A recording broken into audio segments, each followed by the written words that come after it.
Yeah.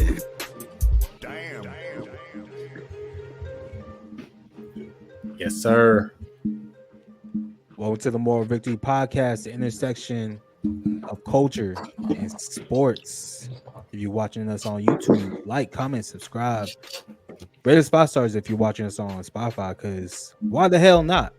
I'm everyone's favorite Nigerian, Ehizoje, aka the Anointed One. Go ahead, follow me on Twitter and Instagram. All you gotta do is spell my name right. That's Ehizoje. Again, that's Ehizo. It's your boy Indigo Baby, aka N-Dub, aka Andy, aka all the above, the leader of the free franchise. Y'all find me on the gram at Indigo Baby. That's INDIGO BBY. Add an extra Y if you on Twitter though. Oh, it's me, huh? What's up, y'all?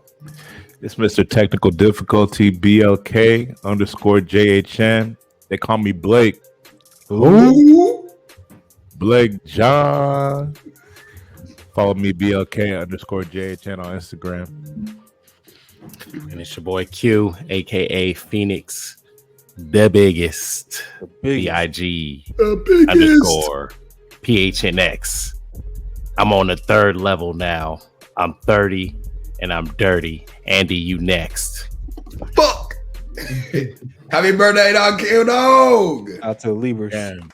Andy, your shit falls on a Saturday or a Friday. It sure do. Yes, sir. Sure do. Happy birthday. Happy early birthday to Indigo. Appreciate it, man. Appreciate it. Fuck the Libras, though. It's Virgo season. I think you fall right on the border or something. Well, yeah. Fuck that. Nah, it was cool, man. I got surprised, had a little boat thing, some friends from the Bay. Our boy Dalton from Pittsburgh. Haven't seen him in like 5 years. Damn.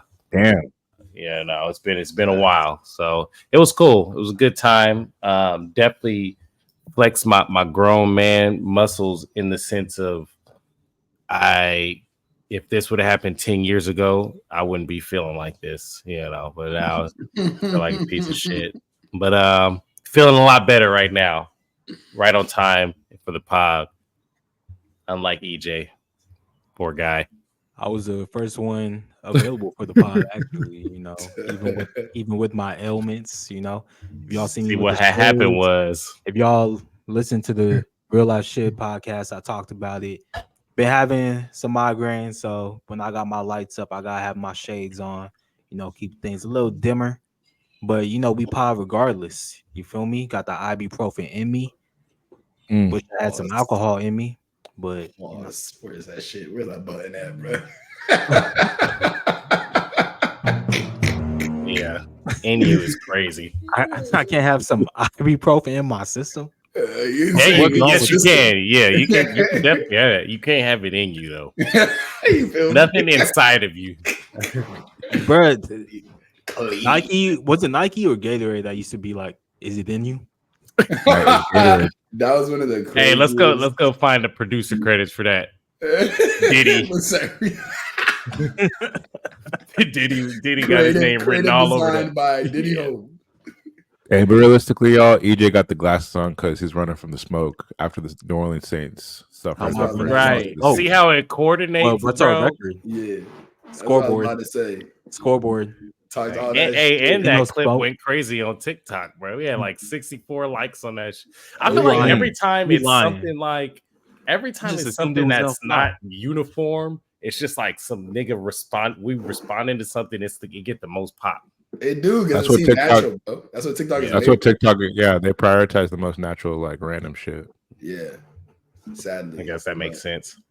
Sadly, fuck natural shit, nigga. We like fake shit, nigga. Why this shit got 60? Yeah, I was like, I'm not lying, bro. Niggas don't even know who EJ is, bro. Why is the search bar EJ come get water? Thirsty nigga, bro. Oh my god, bro. They're praying on his downfall. Love to see it. No, that's a viral.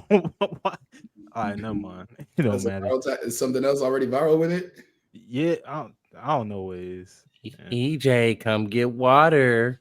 That's his new. I'm gonna make that his new Instagram handle. EJ. Someone copied EJ Water. They commented EJ Water. Oh yeah, they did, and I just ignored it because I didn't know what the fuck that meant. Oh, for real? I thought it was like 40 water type shit. Ugh. Somebody told me the 40 water is back. 40 water.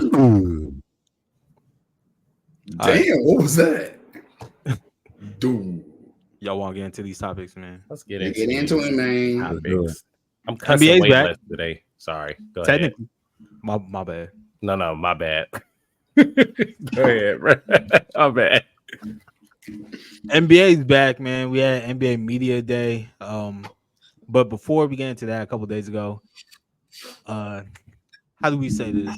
Someone who's been integral to the NBA community, especially online, especially on Twitter, announced his retirement from the whole journalistic space. And that's Woj, Adrian Wojnarowski. Spent the last couple of years at ESPN. Obviously, we know him from his Woj bombs. So how y'all feel about his retirement? Thoughts, comments, concerns? Don't give a fuck. I got a couple things. I think free agency was already kind of dimming down on its way out. I want to say, KD, Kawhi. That was like the last time I was really like, damn, that shit went down.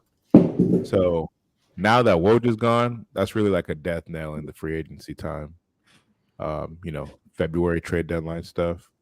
And now we only got scam Shams giving us scoops, working for FanDuel and stuff. So it's not really going to be competitive in that landscape. And we can't really trust Shams, especially if there's gambling odds on it. And I think the lack of competition for scoops is going to make it a lot less. Do you remember the Scoot Henderson versus Scotty Miller draft? Where basically you had to bet on who's going to go second, who's going to go third. And Shams was like, Shams basically threw people off, and everybody kind of thought it was right after he had signed up to start working for FanDuel. So everybody thought he was doing it intentionally to get people to bet on the wrong thing and make money for FanDuel. He tweeted something about the Charlotte plans on drafting Scoot Henderson, and his odds went from like plus 400 to like minus 400 to win or to be the second pick, and then it flipped back. I think Woj tweeted something different. Hey, yeah. Shams is Indian, right? Yeah. All right. What did that mean, bro? Yeah. What did that mean? I'm just. It's just a question. You're black, right? I'm just a question, right? Anyways, you might not trust Shams because he lost you a little bit of money. I don't trust Woj because he put my faith into so many Laker possibilities. Like the Dan Hurley shit just happened. Woj did that to us. He fucked us over. The Kawhi Leonard shit happened a couple years ago. Y'all forget Kawhi was like, "Hey, don't tell nobody what I'm doing." Next thing you know, Woj talking about Kawhi Leonard meeting with the Lakers. We're the only niggas that leaked our shit. Why he only choose us? Look, why he only choose us? Fuck you should Woj. know by now. This is a Lakers issue, not a Woj issue. And now he got pushed out of ESPN because they gotta spend money on Pat McAfee. Good job. Out of ESPN, bro. You think he got pushed out? Hell no. Man. He's one of who decides to leave? I do think it's weird that he just left. Like, I mean, I don't know his life, but he wanted to get into GMing for a cool minute. That's what he said. He invented this shit. Rumor for a minute. He told us 2 weeks ago. Nah, that's been the rumor for 2 years. I've been hearing that, so I feel like man. Hey, trust me, bro. Saw Shams coming up. He works hard as shit, so I could see him not having the energy. Yeah. That Adam Schefter that he tweeted was ridiculous, though. Made him seem like a goddamn slave, like a coal mine worker. Said you got sick of being on the toilet, pissing with one hand and using his phone in the other, not being able to shower without grabbing his phone, late nights waking up at 4 a.m. to answer. We all do that shit. That's why it's not that deep, bro. He lived the life of a typical drug dealer. He got pushed out. He was doing too much. Just keep your phone on you all times. Yeah, it is going to be interesting though, because Woj is typically a voice for the front office, while Shams is the voice for the players, and so now it's going to seem like a little one-sided. Yeah, in terms of where we get our information. It's going to be a vacuum for sure. I wonder if there's going to be somebody who's going to try to step up and fill that vacuum, because Shams is not going to be able to do it by itself. Nah, yeah, and Woj was I like agree. Big information piece for ESPN. Like without him, ESPN just becomes a lot more of the first take instead of the Adam Schefter, Woj information aspect. Well, no, Shams is a free agent, so ESPN's about to throw him a bag. Yeah, but I'm just thinking right now though, like there's not a lot of accurate, like actual information reporting with ESPN. Not that they really give a fuck, but I think Woj just wanted to like, he's like, all right, we got Woj, we got Adam Schefter, we cool. Like we can undo the other bullshit around it. I feel that. All right, y'all. So back to the NBA Media Day. Important shit. I thought this shit. Jason Tatum had a quote today saying that we haven't seen the best from Jason Tatum, which got me thinking, what's really stopping the Celtics from going back to back this year in the NBA? That right there. That ego. Jason Tatum? Yeah. Mm-hmm. He got 0 minutes all summer. He got that finals MVP stolen from him. Jaylen Brown outplayed him, but we all assumed he was going to be the guy. Just kind of like how Iggy stole it from Steph. So he's going to come out this season and he's going to try to ball out, and it might be at the detriment of the chemistry. So we're going to see. Yeah, we could see a year coming up where this is like the beginning of the end. I know this is kind of a cop-out answer, but I feel like it could go one of two ways. It's going to be like the beginning of the end on some Warriors type shit, or like this really could light a fire under their ass. Like the kind of conversations they could have been having this last month or so behind closed doors, him and Jason Tatum and the rest of the team. You never know. Maybe like they talked about this. We've seen it happen a bunch of times. The egos crash and kill teams and all types of shit. Like, are they aware of it? We gonna see. I personally am of the camp that, these are some young, talented niggas who got a fire lit under their ass, and they, gonna come out with a vengeance this summer. So I believe him. He's what, 27, 28? I think he's young. Yeah. 20 what? 6. 26. Oh, 26. Yeah. Turns 21 next year. That'd be crazy, bro. I mean, I feel like the nigga 32. I feel like he's been in the league for so long. So every time I see his age, I'm like, bro, what the fuck? It's because he's been in the playoffs since he got drafted, essentially. Right. Teenager. Real talk. Yeah, man. I kind of agree. I feel I've been waffling between, like, for the last, since they won a chip, I've been waffling between they're going to fall apart because of the egos on the team, and these guys are going to ball the hell out because a lot of people doubting them. They still got the most talented roster in the league, and they just got the monkey off their back. So it could just be like a perfect storm to be like, all right, let's go dominate the league.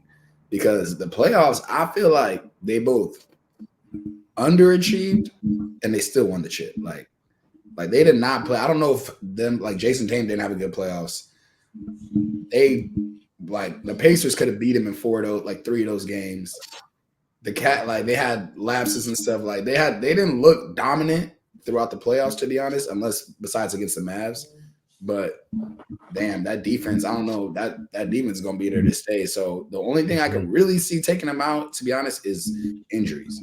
KP's already hurt, I think. I mean, yeah, he's already hurt, but he comes into the season recovery mode. They get one more injury, their depth starts really coming into question. But they got solid depth too, so it's gonna be interesting. Mm-hmm. Al Horford about to be 50. Yeah, that's retired though. This is last year. Oh, I thought his last year was last year. He's been saying that for 5 years. I think this is gonna be his last year. Yeah. And then, I mean, everyone's signed long term. I feel like when it comes to athletes like this, the real great ones create storylines in their head to, like, really give them something to, like, inspire them to be better, even after they reach, like, the precipice of the sport. You feel me? So obviously Jason Tatum, he just needed a reason to be like, oh no, I gotta show him that this ain't the peak for me. And that reason might have been getting benched at USA Basketball, having his his six man come in and take his minutes. For Jaylen Brown, it's, hey, I just won Finals MVP and you don't even offer me the fucking spot. So I could see them trying to, you know, make a statement at least to start the year. We'll see how they look after All-Star break, but I could see them trying to come out strong to start the year. We gonna see.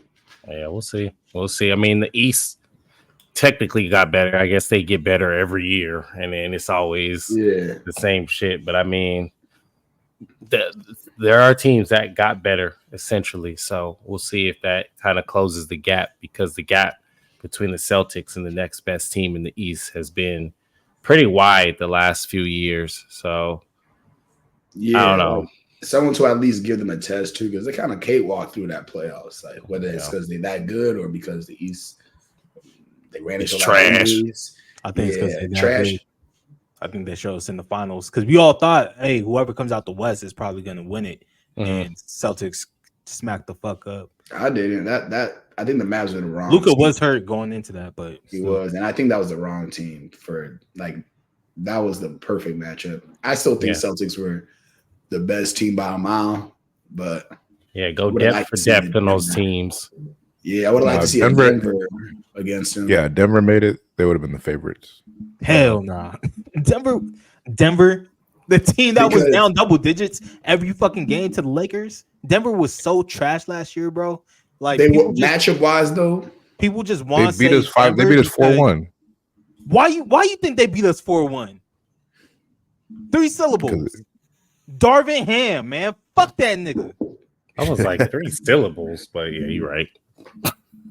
I'm about to say that's like 8, but that's letters, How not we syllables. Up double digits every fucking. I'm mad again. How we up double digits every game by halftime, and then we lose when we have LeBron James and Anthony Davis. Y'all niggas some professional folders, bro. We been that's do this. The coach. That's all Darvin Ham, like you said, bro. I mean, I promise you, Denver gonna wax us with JJ Redick. We gonna see. Possibly. JJ Redick is not going to out-scheme Denver. No, he's not. But I think the thing is, I don't think we're going to be up on Denver like we was last year. But we had those games, bro. You can't. Easy decision making to close those out. So as Lakers fans, y'all not feeling confident about this JJ Redick addition? Hell no. I feel LeBron's more 40. confident about Darvin Ham not being there anymore. That's how I feel. But I'm not a big who the fuck is JJ Redick? We don't never heard of him. Like just because he talking about me, shit, man. If one of us say some intelligent shit, do we get a Laker job too? All right, let's not compare the two. Let's be real. Blake, you want to coach the Rams next?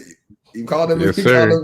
I'm not out. We're not out here scheming up like offensive sets. I know, but shit is real different to analyze the game and coach a game and manage egos and put people in the right spots. And I feel like the egos thing is where he's going to be in his bag, because as a player and as a well-known, respected player, you kind of have that up over like a Darvin Ham. I know he played before too, but like long time ago. Yeah, a long time ago, and it's not someone disconnect. Yeah, he played against LeBron. LeBron don't respect that nigga. That's what I'm saying. I mean, JJ's played against him too.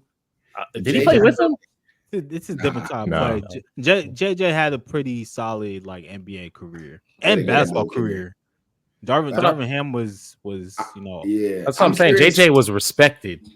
I feel like because he played his role. Is so interesting to me because it's like, bro, I feel like JJ might not mesh well personality wise. Like he a know-it-all, bro. He low-key annoying with it, like a know-it-all, like what's it called, point Dexter. Like I feel like that could get annoying real quick with those niggas, huh? In the front office.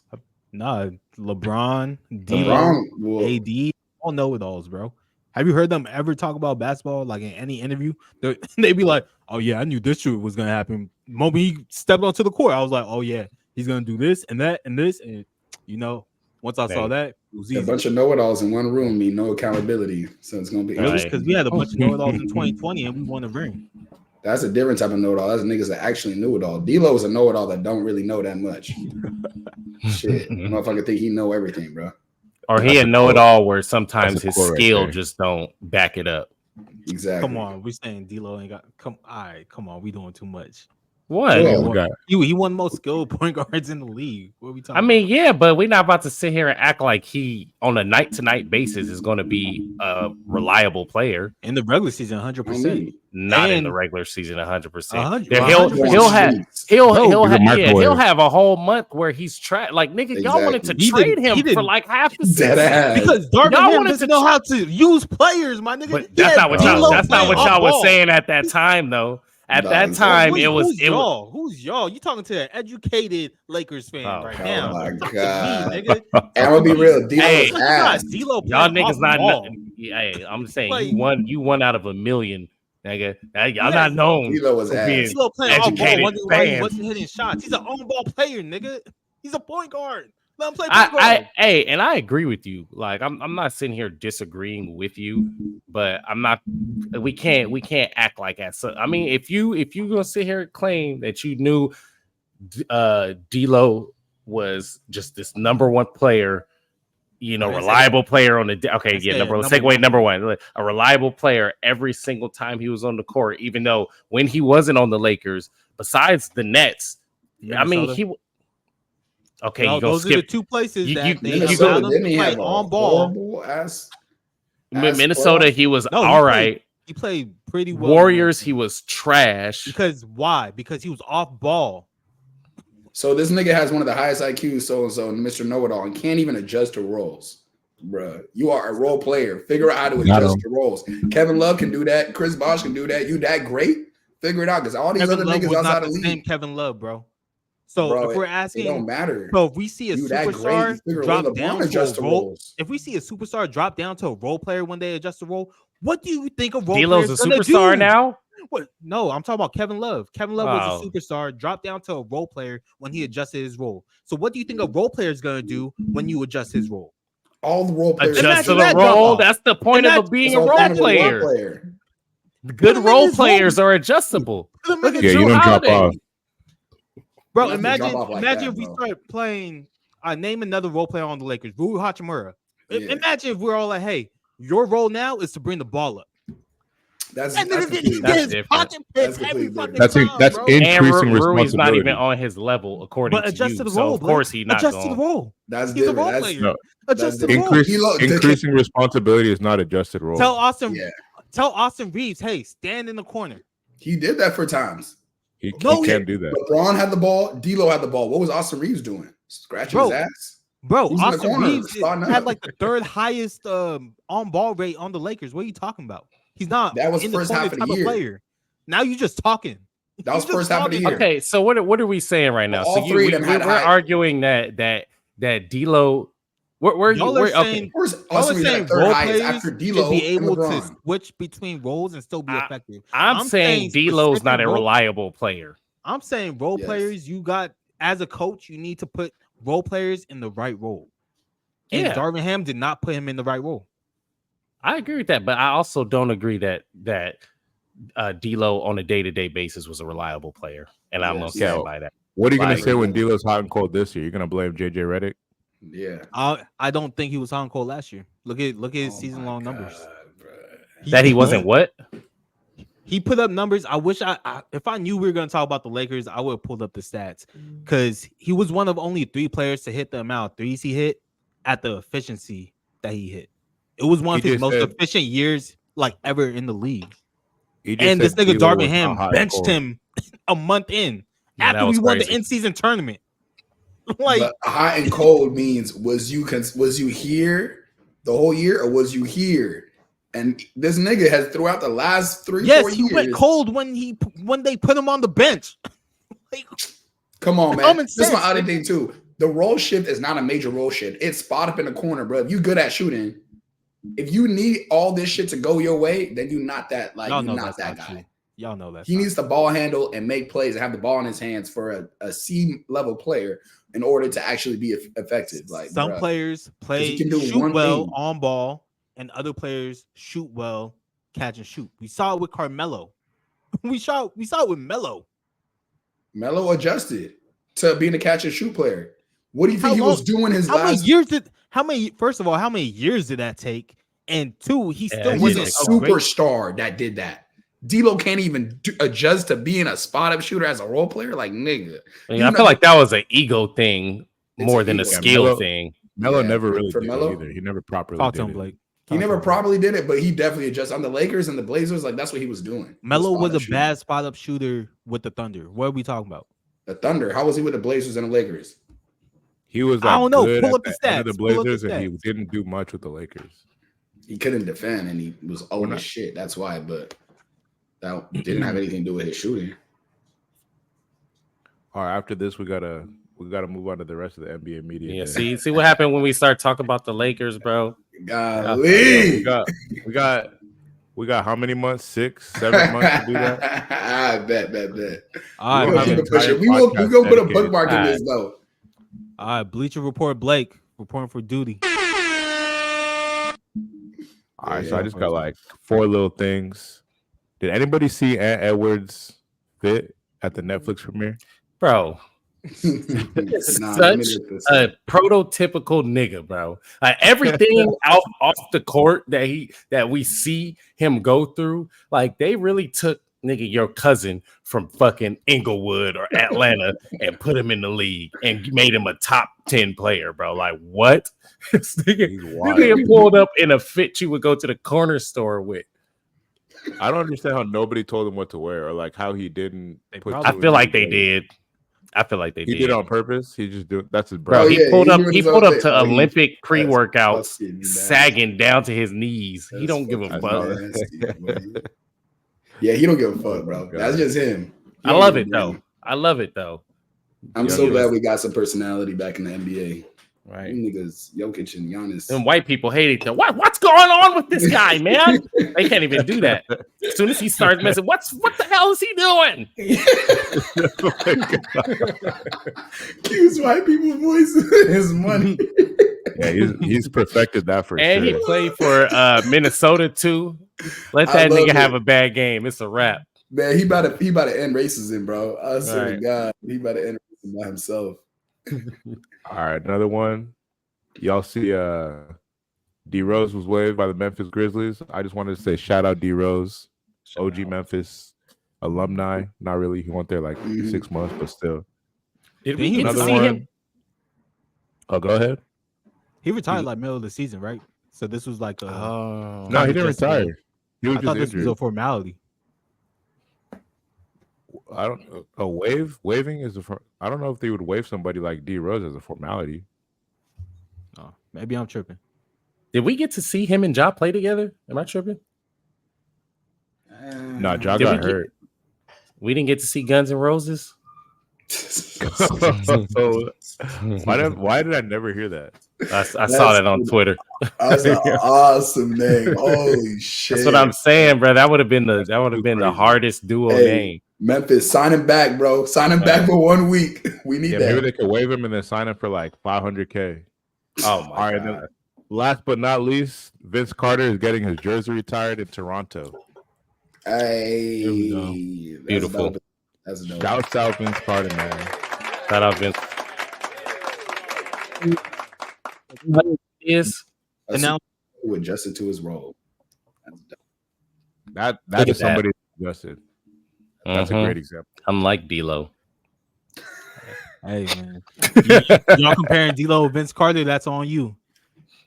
I'm saying, bro. We love you, VC. VC on my man, beast. That is crazy that Toronto is retiring his jersey though. Like that's some because they got real beef with them. Full circle shit, yeah. I saw the Nets one and I was like, damn, that is crazy that the Nets are retiring his jersey before Toronto. So it was good that day. Where'd you see the Nets one? A couple days ago. Oh, you know what? I might have read that wrong. Then it might be Nets and not Toronto. Bleacher Blake is done, bro. That's your last segment, boy. Ain't no way that. No, he's good. He's good. Raptors join Nets in retiring. Last 30 seconds of emotions. Are you telling me a dude's getting 2 jerseys in 1 year? Retired? Yeah. I mean, damn, he wasn't that good. And you said he got beef with Toronto. Kevin Garnett still ain't got his shit retired, man. Oh yeah. Come on, man. Timberwolves, what y'all doing? If Vince can do it, Toronto can do it, y'all can do it. That's I used crazy. to really I know. like KG in Minnesota, Oh, man. Real beast. That is one of the saddest things, bro. Like, I mean, he was trying to be an owner, and the owner pretty much told him nah, and then he got his butt hurt. Yeah, Kevin Garnett don't seem like the easiest person to deal with. So this might be two different situations. Y'all be signed with white people way too often, bro. Lord, give me some equity, Lord. Sometimes white people be right. No, I was playing. Especially that owner, bro. We just seen that owner fuck over A-Rod. Like, in front of that shit was crazy, bro. Like, really pump faked him. Guys. You have an investment, right? Like, you have a house. I don't want to hear this, bro.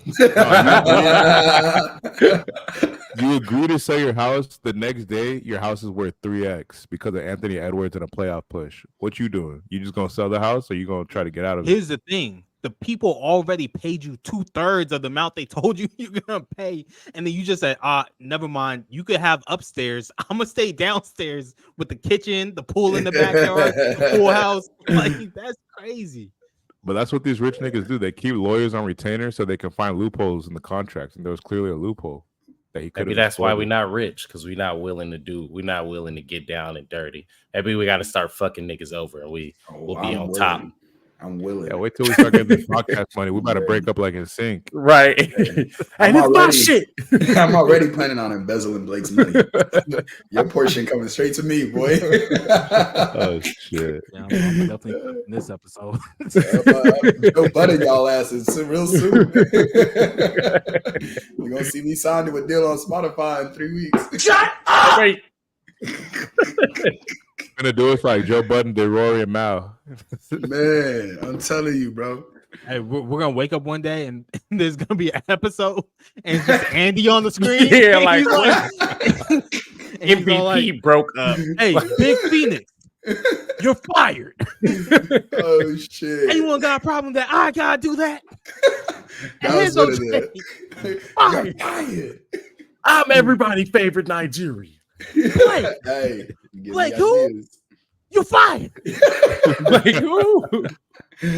Oh shit! No, I'm ready for that. I'm writing these down, EJ. Thank you for these. Oh man! Any more Bleacher Reports? Nah, that's it for me. We can get on to the stars with the most pressure. What stars? Who? I feel like 2024-2025 NBA season has the most pressure to win their first ring. I feel like there's an easy answer here. I agree. Should we go on 3? Y'all gonna hate my answer then. Yeah. 1. Okay, you got it. 1, 2, 3. Embiid. Ooh, Embiid was my second one. Locked in. What did you have? Come on, man. I had Luka. Did EJ even go? Luka like 26, bro. Y'all didn't hear me? I didn't hear what who you say? My level's off. That's crazy. Well, you probably just said some bullshit and it just. We tweet you out. I said Dame Lillard. Oh my god! Talk about Dame Lillard. That nigga is on the team with Giannis Antetokounmpo. They traded for him specifically to get them back to the finals, and that nigga played pretty trash last year. I know he had a lot of things going on off the court, but this season, hey, it's make or break. But is it pressure to have a good season or pressure to get a ring? Which I know the goal is always to get a ring, but if we have a good Dame season and they are second, third round out, even though they shouldn't be, maybe a Eastern Conference out, I think he'd have done his due diligence. Because actually, no, I was about to say some bullshit. Yeah, I think that I don't know about that one. If you would, damn. I don't know how you have pressure if you're not even the best player on your team. That's what I'm saying. If anything, pressure on Giannis, like that's who's going to get a Giannis already has a ring. But if you're at Dame's age and this is your last real chance to win a ring, Joel Embiid has 5+ years. He just got signed to a 5-year extension. He got a 5-year extension. How many years was he supposed to already get a ring with all these fucking trades they made since Ben Simmons? Are you telling me one trade to another team, and now Dame has more pressure than him. Because the closer you are to retirement, the more pressure you have to get that last ring. I give you that. That's you're thinking. I'm gonna be honest. I think Joel Embiid is closer to retirement than Dame. I'm gonna be real. I give you that too. Yeah, with them knees, I agree with you. He got like 2 more years. You think he gonna give up that? Hey, yo, you think he gonna give up that money? He ain't giving up that money, bro. I think he got 2 more years of elite play left. Right. Dame can kind of coast out and be a really good player. It's crazy. Dude, he's old, bro. People fall off like flies. 30, like stupid. We saw it with not 30, bro. Bro, he's been. He gotta be like 28. He gotta be our age. He unhealthy as shit though. No, but I think we're arguing 2 different things. So like, I think EJ's talking about Dame's internal pressure. Dame is putting pressure on himself as a 30-year-old, point guard that might be on their way out of the league, kind of like on some Westbrook shit. But like fans and NBA media, I think is looking at people like Embiid and Luka. And Luka mad young. That's why I say him. He mad young. Yeah, I think Luka's too young to anything. Overachieved last year. And he's made the finals. And it's more. I feel like it's more on the team to help him get a ring than him. Like he's been producing. He's been producing. You go enough years without winning, and they don't care what excuse it is. No, but that's on the team. They go enough years without losing. He's out of there. Exactly. He's leaving. Yeah. Because Luka performs better in the playoffs, and he did a lot with a little last year, even though, he got to the finals and got, a lot of negative publicity for his condition and all that, which may never change. Joel Embiid is 30. He's got 5 years on Luka. He's never made it to a conference finals. Underachieved almost for whatever reason, injury, choking. I think it's a combination of both. And his teams low-key have been stacked. Like that team with Jimmy Butler, Ben Simmons, him, and Tobias, like, fuck Tobias, but yeah, he's had really good teams. The James Harden, Tyrese Maxey, Joel Embiid combo, and then this year he got Paul George. Whatever you think about his age or how healthy he's gonna be, he's got a really good roster. So I already know how it's gonna end up. It's gonna end up in a second round exit if he's lucky. But we're here to watch it happen, and we will be on his head when it do. It's crazy how one shot changes everything. That Kawhi Leonard shot, man. Yeah, they wasn't doing shit. They wasn't gonna do shit after that. What are you talking about? I mean, they would have ran into an injured Warriors. Yeah, what you guys talking about? The Toronto Raptors. Was that the East Finals? That was the Eastern Conference Finals, though. No, that was semifinals. I think Bucks were after that. Maybe they would beat Bucks. If there's one team to, I think they probably win a chip. They probably beat the Bucks. And also, Jimmy Butler probably should have never left. That's on management. Like, yeah, but at the same time, it's like, how many excuses we gonna give Joel, bro? He's had chances. Like, you can't even make a conference finals, like, bro. Tobias Harris over me. Is it his fault that Ben Simmons wouldn't shoot the layup? You know what's funny? That series is Joel killed him that series, but nobody talks about it. He came back hurt, man, and he tried to do it because people like you are gonna be like, "Oh, he's hurt again." Oh, da da da. I never. If you look, my thing is, if you step on the court, you be ready for the criticism. Don't. He didn't look that hurt. He was taking dumb shots, and of course, he choked in the end of like 3 straight games. Like, bruh, the Hawks. Like, before we move off this, can I throw one more name in the bucket? This might be a weird one. I also got James. Go ahead. What about James Harden? Feel like people gave up on him, in my opinion. Yeah, that's what I was thinking. Like, I mean, people might have given up on him, but the fact that he moved around so many times, I feel like the pressure is always on him to fucking get a ring and give us a reason to shut up. The moment he went to the Clippers, all the pressure to get a ring disappeared. That shit dissipated. Niggas like, oh yeah, he not winning. I was like, that's why I realized he didn't give a fuck. I feel like James Harden's gonna have a crazy season because there's literally no one there, and Kawhi's just got hurt. I don't know if you guys saw, he just had treatment on his knee, so he's gonna have a crazy regular season. But I think in playoffs they're not gonna do too much. I'd be surprised if he still has the gas for a regular season. But he's going to have that green light, so his assist numbers are going to be crazy. But man, he old, bro. He old. Right. He don't really take care of himself. Yeah. All right.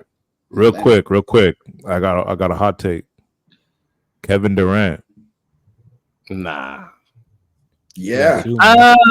If this segment wasn't to win the first ring, yeah, bro, he ain't shown he could win. I know it sounds stupid and it's a first take topic, but it's a real thing, bro. It's a real thing. Like he has not. There's certain qualities I think that Steph, Braun, Jokic, Giannis got that KD's just missing, bro. Like on the court, Hooper, eye test, stats, he is that nigga. Like very few could ever touch him on a basketball court. But certain shit, what did they say last year he was doing? He was not tapping in with his teammates. He was going home. He's just not like, I don't want to be on something. He's not a leadership, but they're just certain shit you need to do to make your team unit that he doesn't do. He's more of like, I'm going to show up and I'm going to ball out, but I'm not going to bring all these guys with me. Like, you guys just match me. Like, I'm going to lead by example type shit. But I think what fucked KD up was he spent his prime years with the Warriors. So we never really got to see him in that role, because with OKC it was him and Russ, and then it was his prime. Like he was the best player, arguably, in the league when he was with the Warriors. He wasn't the best player, bro. I said arguably. You could argue it if you want. I just said arguably. It wasn't even arguable. It's LeBron. Head and shoulders. Anyways, he has Steph Curry. Steph Curry deferring to him. And by the time he gets to Brooklyn, he's coming off the Achilles injury. So the defense is already gone at that point. He's in the playoffs. James Harden goes down. Kyrie goes down. He's taking on the Bucks by himself. And he's literally a big toe away from sending the Bucks home that year. And the Bucks end up winning the chip.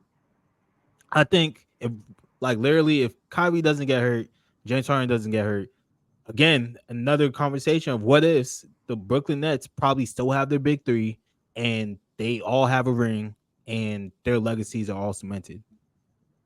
Yeah. Nah. I agree. I disagree.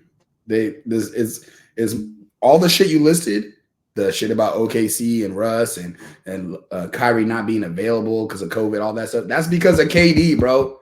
KD has not put his foot on gas and said, I'm that nigga. Y'all follow me. This is how we doing shit around here.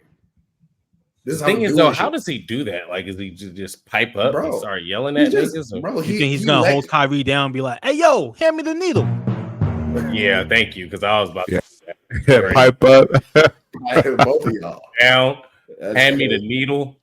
Look, the thing is, he lets personalities walk all over him, and that's why he ends up in situations that he ends up in. I feel bad. He's just not that dude to really. Does he get walked over? I feel like you have to care to get walked over. Westbrook walked over him, scared him out of OKC. Draymond scared him out of. Over. He's just apathetic. He's just like, there's too much drama. I'm gonna slide this way.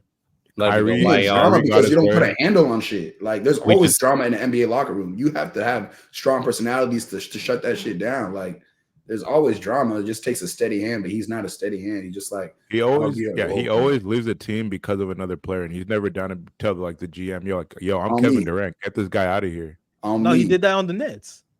He was all like me or Steve Nash.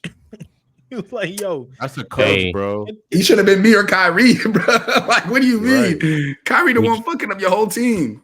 Kyrie just spent almost 45 minutes on a season that ain't even started yet. I think it's time.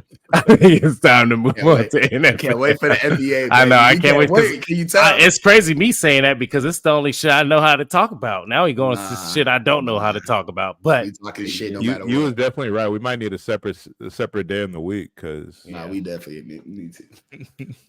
We're gonna get started, but I'm gonna go get my charger. Do y'all thing. Let's skip college football and go straight into NFL.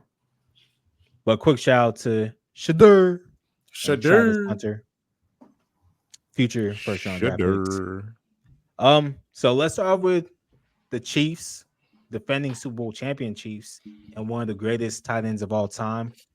I think guaranteed top 10, arguably top 5, depending on who you talk to.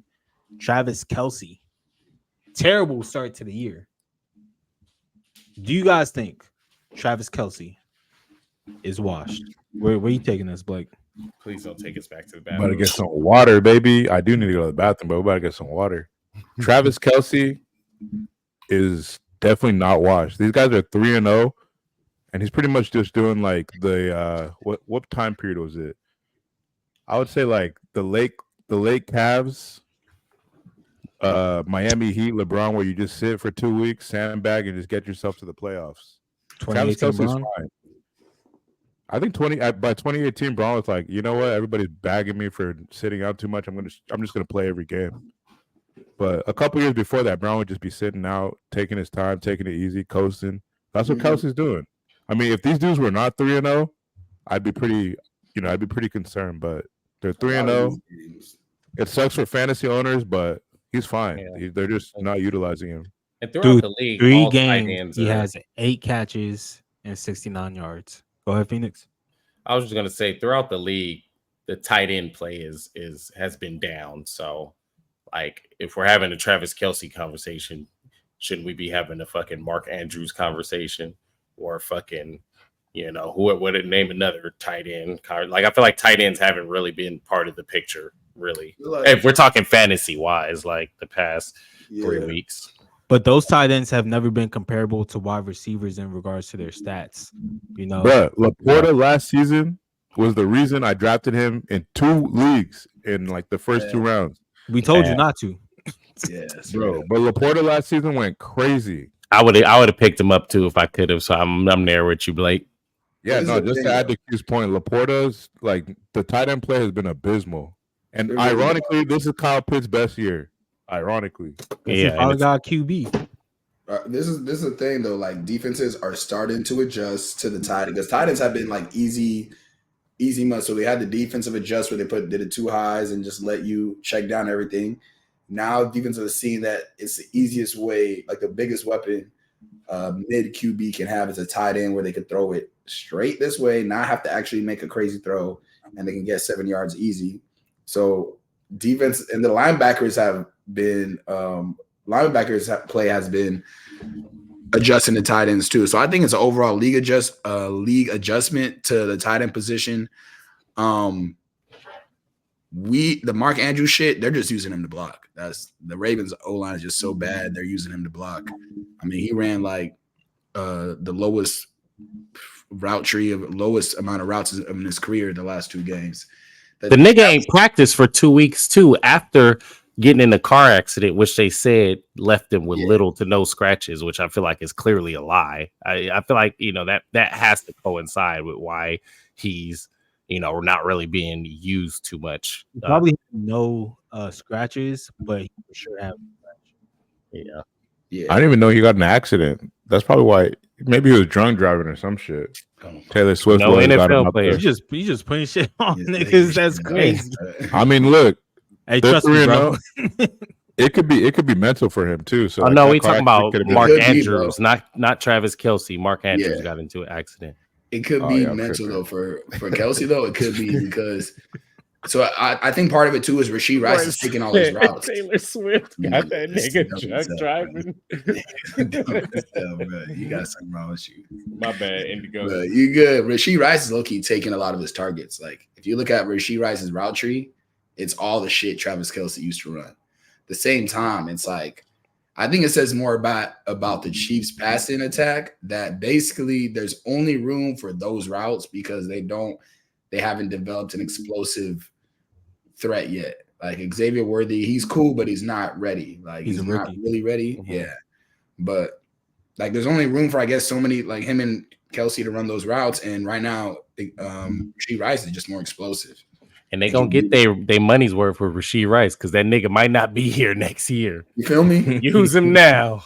I do kind of think Kelce be fine though. I don't think he's gonna be the same. I'm curious to see. But I guess this speaks to semantics because like, is he getting worse? He is older. Like, is he like washed? Like maybe he's not all the way washed, but like I think he's getting it's a fall off starting. It already started last year. But I think it's a fall off. Like, all right, quick go around. Yes or no? EJ. Is he washed? Yes. Indigo. Yes. Blake. No. Q. No. All right, y'all. Like that third person. Eagles were able to beat the Saints in a tight one and a close one. Look, this nigga didn't want to talk about it. I'm ready. Let's go. Andy off the leash. Yeah, baby. So with that being said, does Joe Burrow need more? All right.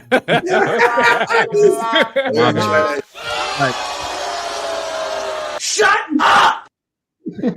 All right, so Eagles able to beat out the Saints. It was a tight, tough battle. You know, it was a defensive battle, surprisingly. 15-12. But there were a lot of questionable calls on both sides, but mostly on the Eagles side, especially offensively, with a lot of fourth and shorts. Do you guys think Nick Sirianni is the one holding the Eagles back? Damn. Definitely don't start with me. I didn't say you. I said I thought you said Q. No, I don't remember that either. That's See, I'm a horrible wingman. I'm gonna blow every time I blow niggas shit up, bro. Hold on. He said what? You got me. You right. That was crazy. Nah, Sirianni, I think he is holding the Eagles back in the same way Mr. Put It All on Black Dan Campbell hurts the Lions. They coach with their ego oftentimes instead of just like taking what's right in front of them, doing the easy stuff. But with that being said, I think Hurts low-key needs to be on trial too. The jury's out on him. The Eagles, between the coach and the quarterback, got a lot of problems. I don't think it's all Sirianni, and I wouldn't necessarily say Sirianni is the main blame. But I mean, he's tripping sometimes. He's mentally. Can I ask a question? Is this whole section right now, and the reason you just brought up, he coaches with his ego, is this have anything to do with him going, for fourth downs? They staying on the field and he's failing this year as opposed to last year. I think we're great. Yeah, I think that's why I'm saying that. Okay. Yeah, that's why I didn't want to go, because I don't know. I can't speak on this, but I would like to know a little bit more about why people are trying to put the blame on him. The thing is, people with Sirianni is he's not a great offensive play caller. He's not a great defensive play caller. He's like a talking head for like them presidents in like other countries like Europe, like Great Britain, UK, whatever, be talking heads. They don't actually have their foot in the stew. So he's like a motivation. Like he don't really add nothing schematically to the team. So his head is always going to be the first to be targeted. And I think for good reason. Like, I'm sorry, but I think Jalen Hurts is the emotional balance of the team. Damn. I snuck a nigga, bro. That's crazy. That's crazy. But I think Jalen Hurts is the emotional backbone and balance of this team. The offensive D coordinators are the ones that are actually going to be doing the work. So it's like, what do he do besides call stupid fourth down calls and say, hey, yeah, let's throw shit at the wall. It's like a rich kid driving his daddy's Porsche around. That's what it feels like, and that's how Eagles fans feel about him. Yeah, I was gonna also add. Oh, go ahead. I was just gonna say I can't. The reason why I haven't said it yet is because I can't distinctly remember if this was like Eagles Saints, but I'm pretty sure Eagles had the ball. Selective memory. I'm pretty sure Eagles had the ball on our side of the field, and it was like towards the end of the first half, and it was like a fourth down, and I'm pretty sure they went for it, and they got stopped, and they gave us the ball, and it was like, why didn't you just kick the field goal?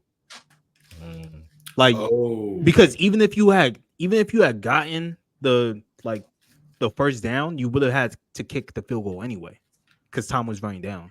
I know he did that in the Falcons. He might have done it in the Saints too. Oh, he did do it. No, Jalen Hurts threw a pick in the end zone. I don't know. They probably should have lost that game if you guys were watching. Like, no, honestly, because they were running the 2-minute drill, and Dallas Goedert got open on a broken coverage. That's how they won the game. So if it takes a broken coverage for you to like beat that Saints team that had as many injuries as we did on the offensive line. Okay, bro. Okay, bro. The Eagles are messing up. Especially when you had so many chances. Bro, I knew this was going to find its way, bro. Especially when you had so many chances to score. Like, it would have been like a multi-score game if you had just kicked field goals every time you had a fourth down on our side of the field. But instead, you decide to go for it every time, and we stopped you every time. We're not even on the question no more. But you know what Sirianni is to blame. You know what it is? I think it is Sirianni because I just kind of realized this. Like what Blake said is completely right. The ego thing. It's like instead of finding ways to win games, which shout out Jalen Hurts, he found a way, and the Saints gave him one. But instead of finding ways to win games, he's trying to find ways to be dominant. Like he's trying to be the old Eagles and like, oh, we beat you by 20 because we don't give a fuck. We can go for every single fourth down and third down like without context. Like, bro, sometimes you got to take a push, like take a 3 instead of a 7 or instead of a turnover. And I feel like the Eagles are pressing, bro. Like Jalen Hurts so many picks this year because he's pressing to be that dude that he used to be. Like they chasing their old selves instead of being themselves, like being who they are this year. Yeah, you put it perfectly. Chasing their old selves is definitely a way to phrase it because they've lost the personnel, especially Jason Kelce, who was, reports that he was the one making like all the adjustments at the line. It wasn't Jalen Hurts, and so I think center is an important position, right? Y'all remember? I think that was first week when the broadcast had him on. Yeah, shut up. Look at this shit.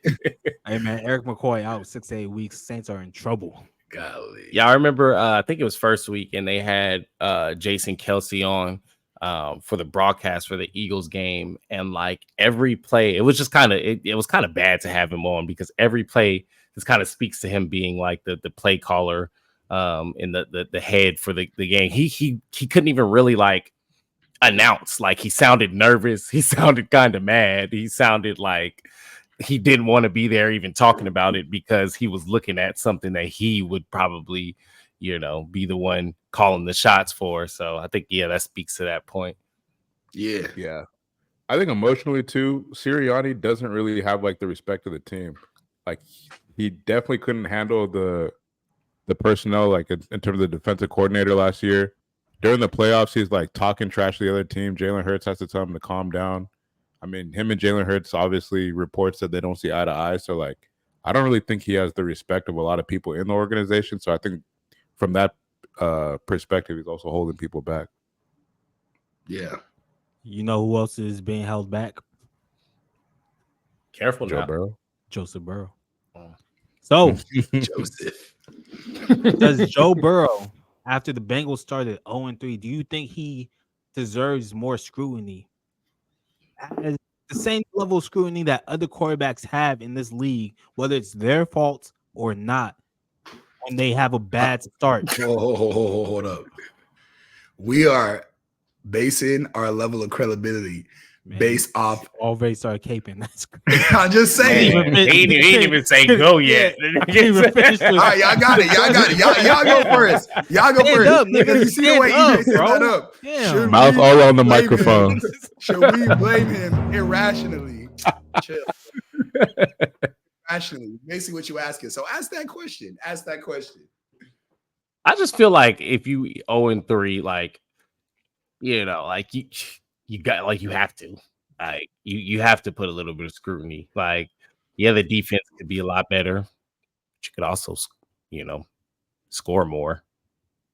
Yeah, I think it's just as simple as that. Like, I have no gripes against Joe Burrow, but nigga, if fucking, actually, I'm not gonna say that, but yeah, say it. I was gonna say if Mahomes is 0-3, maybe we looking at him, but I don't think so. Listen, Saints fan here.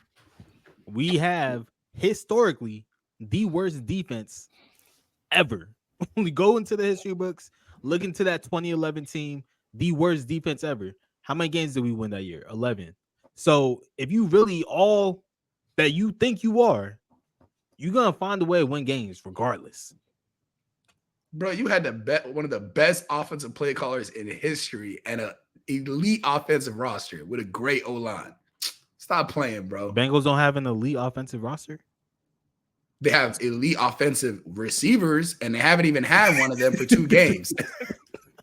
They haven't even had into the screen, bro. I'm trying to get close to the mic. They haven't even had one of them for 2 games. Let me read you Joe Burrow's stats on this weekend. Damn, he came prepared with stats. He not playing by his man. Look, the dude y'all are trying to kill. 29 of 38, 76% completion percentage, 324 passing yards, 3 tutties, 0 picks, passer rating 127.5, and 10 of 10 with 150 yards against the blitz. That's the guy. Put up 33 points. Read his stats against the Patriots. That whole team had a bad game. So that's the only one I can knock you for. That's one bad game. Doesn't Joe Burrow start out? Doesn't he start out like 0-2 every year? Not 0-3 though. The team starts out. He's been injured like 2 of those years, and Zach Taylor is Zach Taylor. So yeah, I was gonna say, are you talking about college too, or are you talking about NFL? Because NFL, we got a small sample size. He's been a slow starter like every single year, like 5. Yeah, I was just talking NFL. I don't know, man. Like you could talk about Zach Taylor, you could talk about the injuries, you could talk about his team. At some point, you're gonna blame the quarterback. But you saying this like he's been ass throughout his whole career. Like this is an 0-3 start. The team is less talented. He has partial blame for that Patriots game because he didn't look good in that game. The reason why he didn't be scrutinized is because he's not ass. It's because we do recognize that he is a good quarterback. And so we're just putting him on the same level as we do other good quarterbacks if they were in his position. If Lamar Jackson was 0-3, if he had lost to the Cowboys, regardless of how good Lamar Jackson has looked this year, which he has looked great, we would be talking about Lamar Jackson not playing, like it being his fault, essentially. No, we wouldn't, bro. Who would be saying? No, we definitely would. We were talking about if Lamar put up 350 passing yards, 3 tutties, no picks, 79 completion percentage, and had a passer rating 130. We'd be talking about it's his fault. I know this nigga not talking. After the Raiders game, what were you saying, bro? He did not play good in the Raiders game. Just like Joe Burrow didn't play good in the Pats game. Lamar did not play good in that Raiders game, bro. The Raiders. At least the Commanders actually. See, the thing is when Lamar loses, it's not like a big scoring game. It's always a low, grinded out game, and he can't make enough plays. When Joe Burrow loses, it's because his defense is just not showing up. I'm keeping it being a being. Lamar Jackson, 21 of 34, 247 yards, 1 touchdown, 1 interception during that Raiders game. He played high. And the 21 to 34 is crazy. You gotta do the rushing totals too, because Lamar. Oh yeah, where's the rushing? And that's what I was looking for. Rushing 45 yards. He's not a pocket passer. Yeah, you gotta do the rushing yards because he's not a pocket passer. No, damn right. Both. He's slipping, bro. He's slipping. I'm not slipping. Freudian slip. I always maintain that he does both. It's y'all that's trying to box him in. No, you trying to box him in. I think Joe Burrow.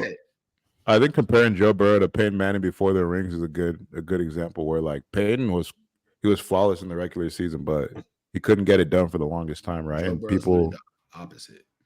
What's the difference? Peyton Manning was elite regular season.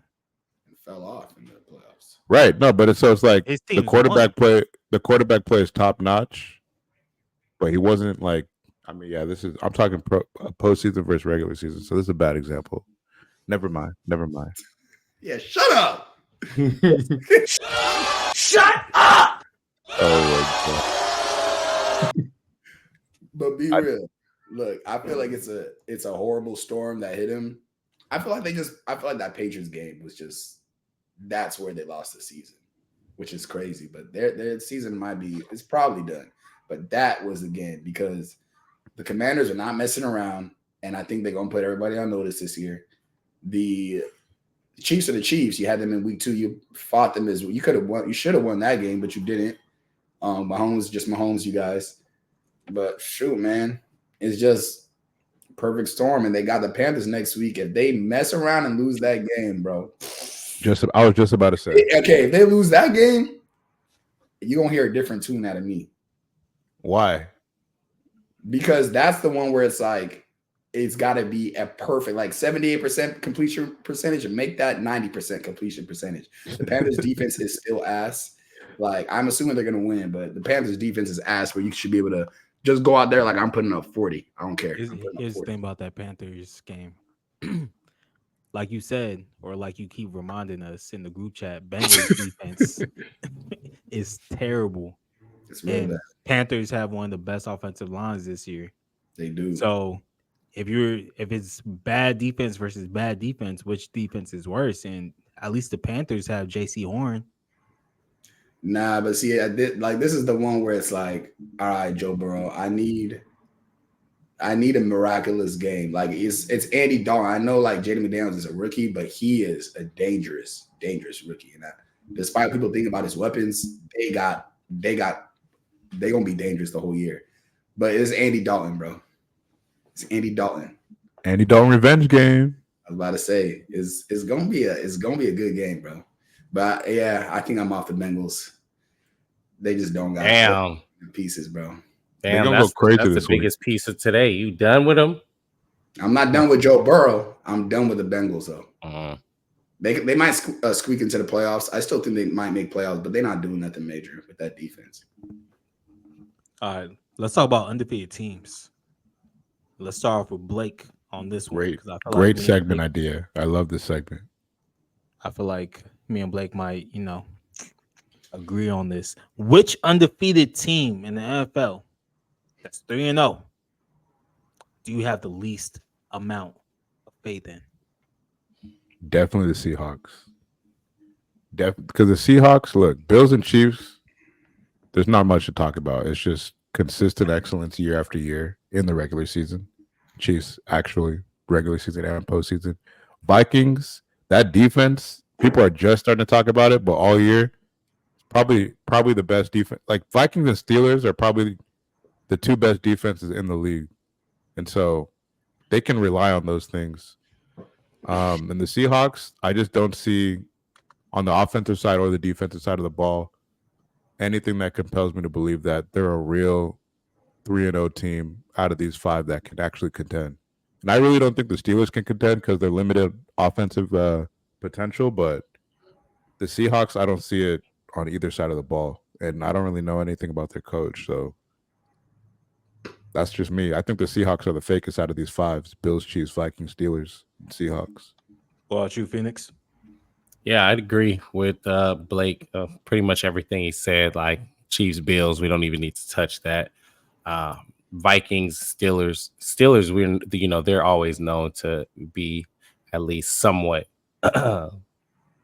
feasible on defense. And this year, I think their defense is pretty good. And it looks like they found a little juice with Justin Fields. He looks a lot better than when he was on the Bears.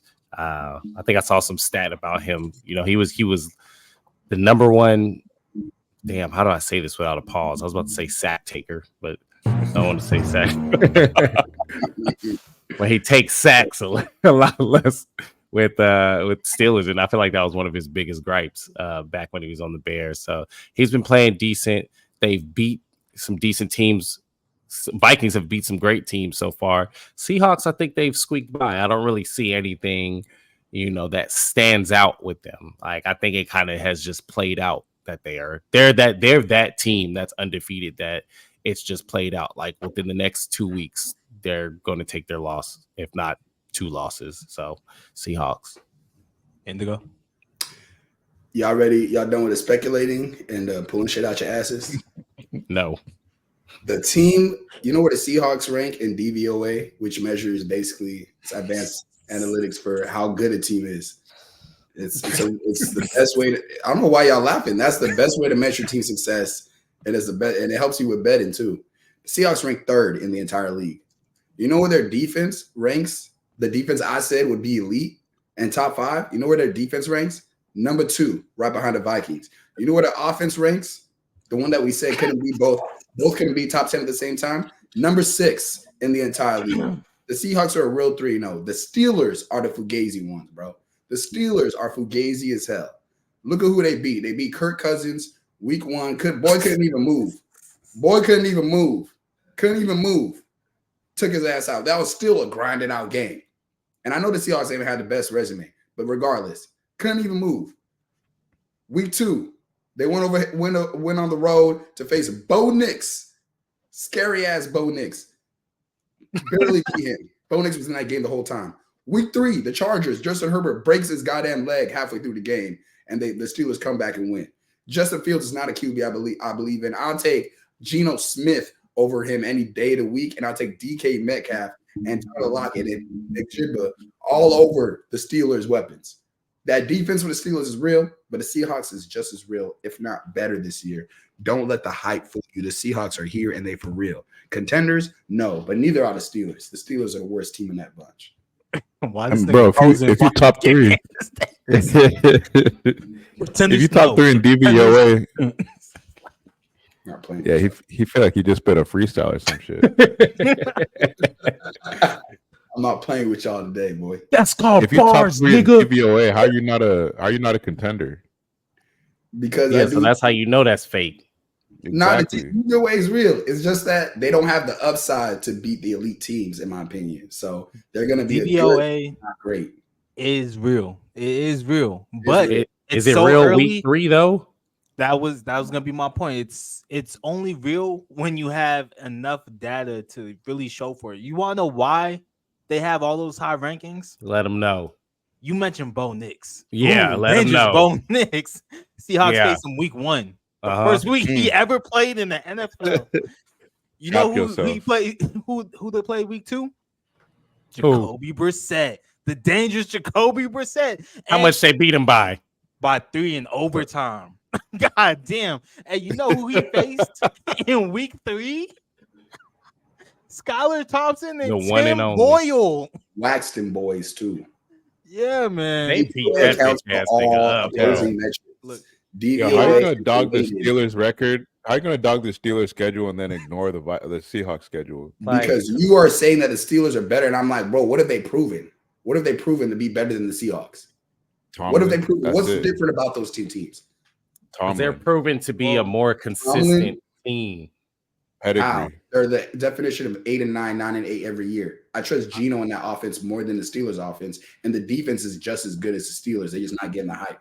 I would say beating the Falcons and beating the Chargers is way more impressive than beating the Patriots and the Dolphins. The Chargers with no offense and Justin Herbert broke his leg at halftime.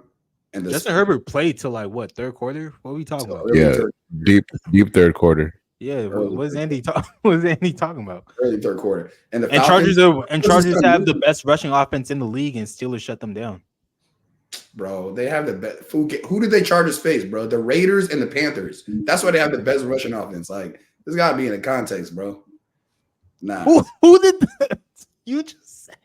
My thing is, if you want to break a tie, who did the Seahawks face, bro? Okay, so how come the Steelers they're ranked? How come the Steelers are ranked 9th in DVOA since they had an easy schedule?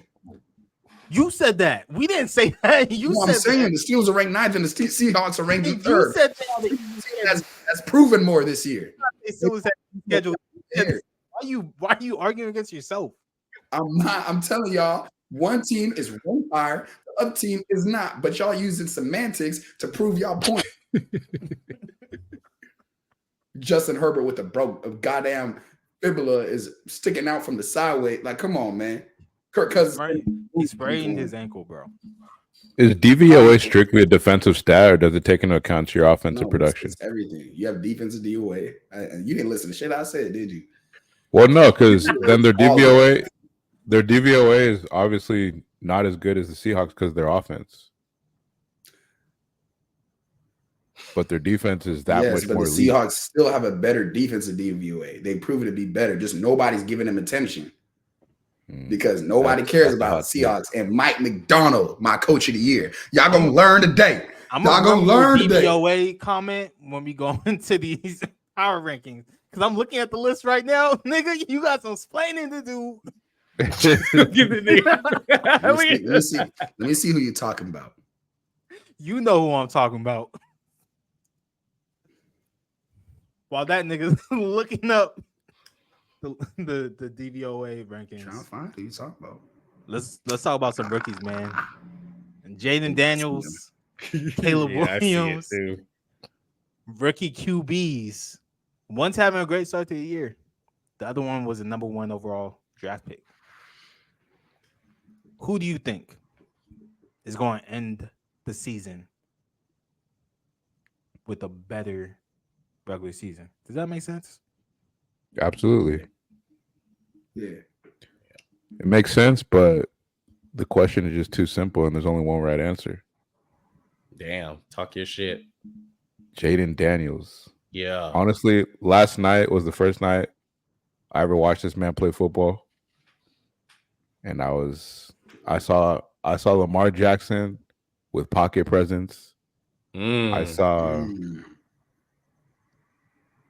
Tom Brady with Michael Vick's legs.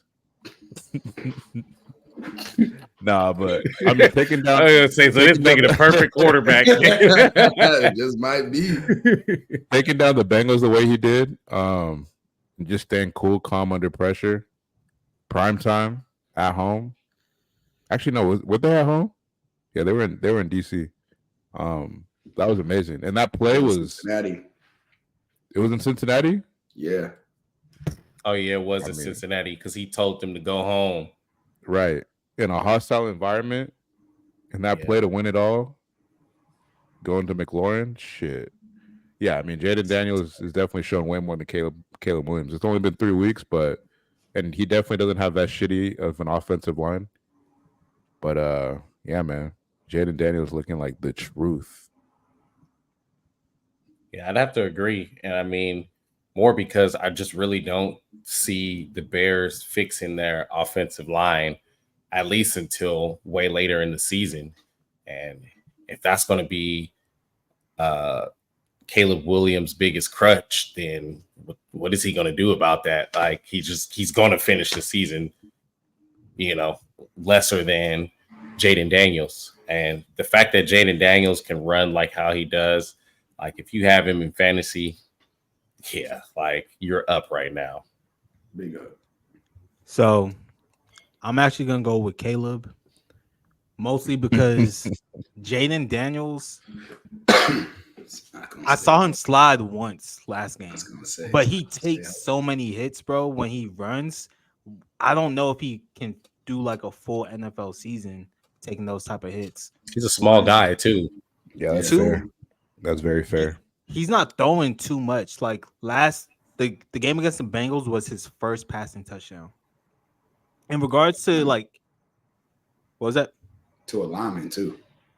Yeah, to a lineman. And then to obviously Terry McLaurin after that.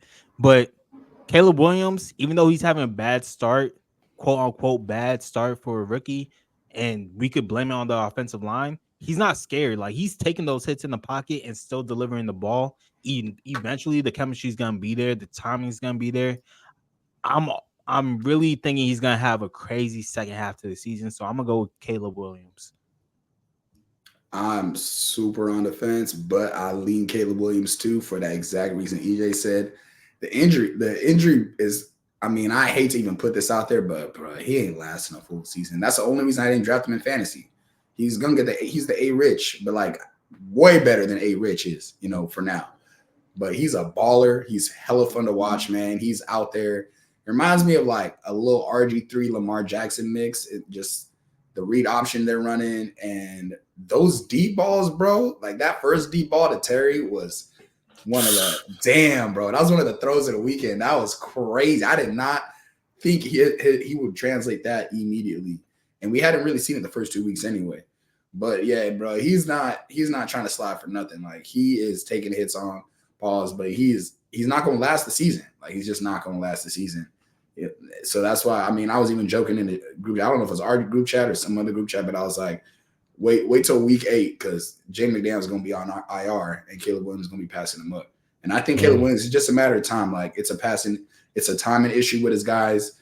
The offensive line hopefully can get better. I don't love the OC. I don't know why they grabbed this OC. His own team didn't like him. So yeah, I'm gonna hold out hope for Caleb. I know he's at least going to hopefully be healthy more games this season. All right. They're not the only rookies making headlines. We got a receiver duo. battling right now to see who's going to be the top receiver in their rookie seasons. Malik Nabers with the Giants, Marvin Harrison Jr. with the Cardinals.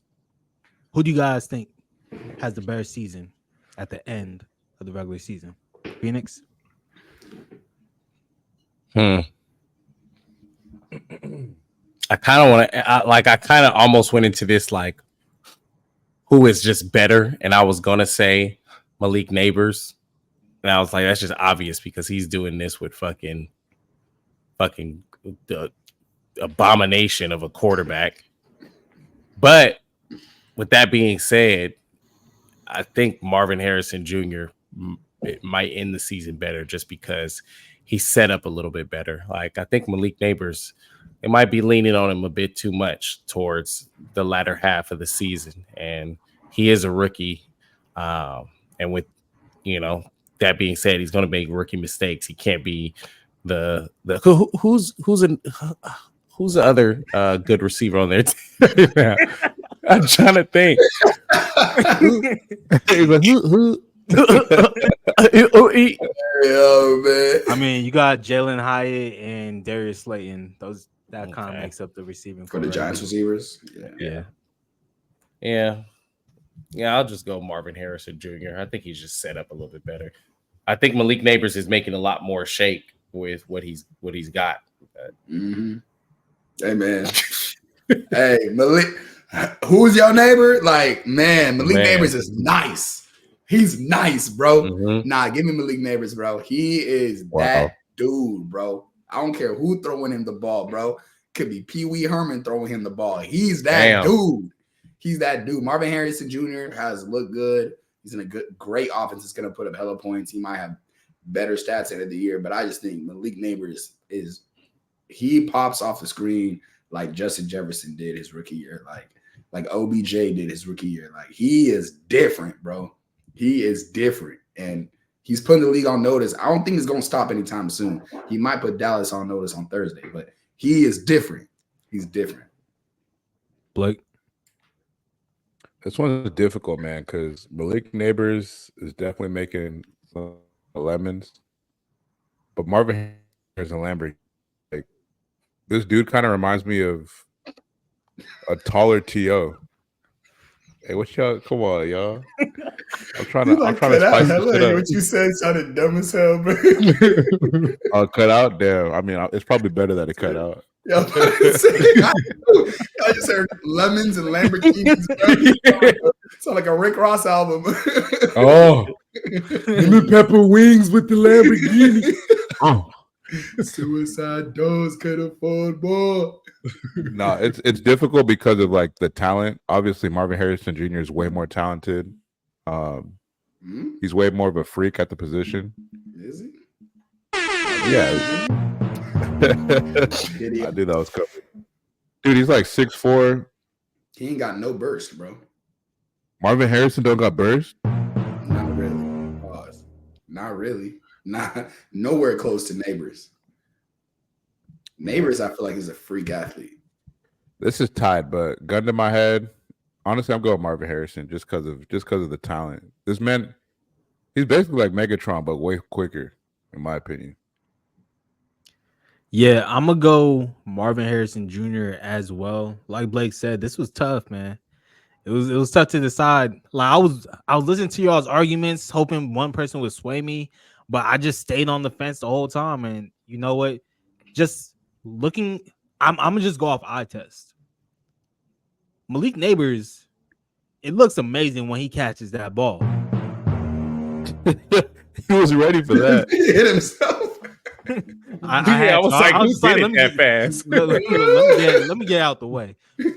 It looks amazing when he, catches that ball. But someone did it in real life. That's crazy. What was that? But Marvin Harrison Jr. makes it just looks easy when he does it. And like when he breaks away, it looks like he's breaking away in slow motion. And then you realize, hey, the DP's not catching up to him. Like, this shit's crazy. And when he gets open, he's wide open. And Malik Nabers, I've seen him drop one too many easy passes so far, and it's only week 3. I think they're both going to be great players, but I think Marvin Harrison Jr. is like Hall of Fame bound. I agree. Yeah. Malik Nabers is kind of like, I mean, lazy comparison because of the New York Giants, but he's kind of like OBJ, where he's got to work very hard to do the spectacular shit he does, and in doing that, I'm not going to be that confident on his durability. Whereas Marvin Harrison Jr. is like I said, Megatron, and dudes like that don't get hurt, and like it's really easy for them out there. They're playing with little boys. No Diddy, bro. That's crazy, by the way. That was definitely Diddy on that one. That was crazy, bro. The thing about Marvin Harrison Jr., every time Kyler like just throws the ball up and it's like a crowd of like defenders, I still just think that Marvin Harrison Jr. is gonna come down with the ball. I'm just like, oh, he got that. And it's crazy. I don't have that feeling with Malik Nabers. It's kind of like when Steph Curry like takes a shot, no matter where he is on the floor, no matter who's in front of him, how many people was in front of him, you kind of have that feeling like, oh, that's just going in, ain't it? Mm-hmm. And that's how I feel. Bro.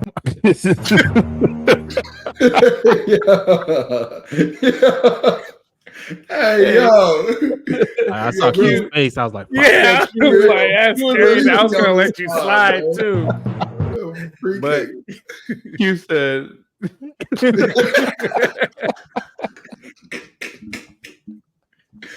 Oh, my God, bro. Yo. What a baby oil at. Speaking of Q, one person had to come in last for our weekly pick'ems. Andy somehow came back from being last week to being first. Blake came in second in week 3. I came in third. Q came in last. Overall rankings, I'm in first. What's up? Blake is second, and then Q and Andy are tied for last. The ranking said I'm in third. The thing is, though, really tied though. Yeah, we tied, but who know more about football though? So are we really tied? You should be ahead of me, bro. I appreciate that, bro. I appreciate that. No, fuck that. That's not a compliment, nigga. Fuck you. That's not a compliment. I know as much shit as I don't know. All right. I don't know what that means. You Confucius now, nigga, bro. Nigga speaking in proper shit. Look, I don't have a shot, but I will do something a little bit challenging. I'm gonna just try to chug this really quick. Yeah, I was already sipping on one. Shot. It is, but I'm a real nigga. Right? God damn. It's your birthday. Oh shit. It's your birthday. Damn, that nigga look 20.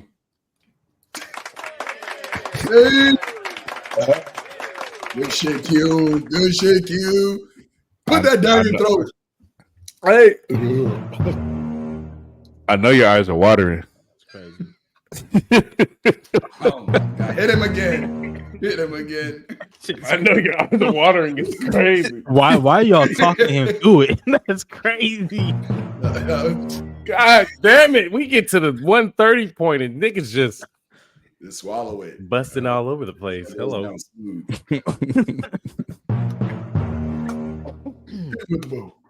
All right, we good. Yeah. Let's get into these bets. Yeah. Because a nigga low-key only got 20 minutes. All right, Indigo. Yeah, they coming for him. Well, what's your best of the week, man? He said, I only got 20 minutes. Stay here. Get on the fucking ground.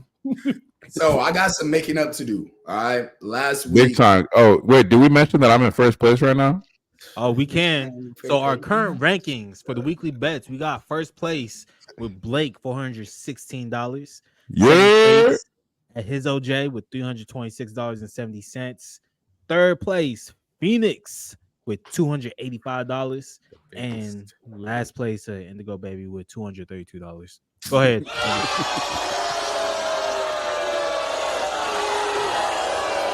What? Now that y'all let that one right out. I'm cooking up a stupid parlay right now. How you gonna cook one up right now? And you were yelling at all of us. I'm gonna go. Just got me activated. I got it though. I got it. So this is what I'm going with. All right. I'm putting how much I got? 200 in. Yeah, so I'm putting $100. I'm putting 150. Let's start with this. Let's scrap all that. My week 3. Let's scrap all that again. My week 4 NFL bets. Y'all got me nervy, bro. I've never been in this position before. Pause. What are we doing? My week 4 bets.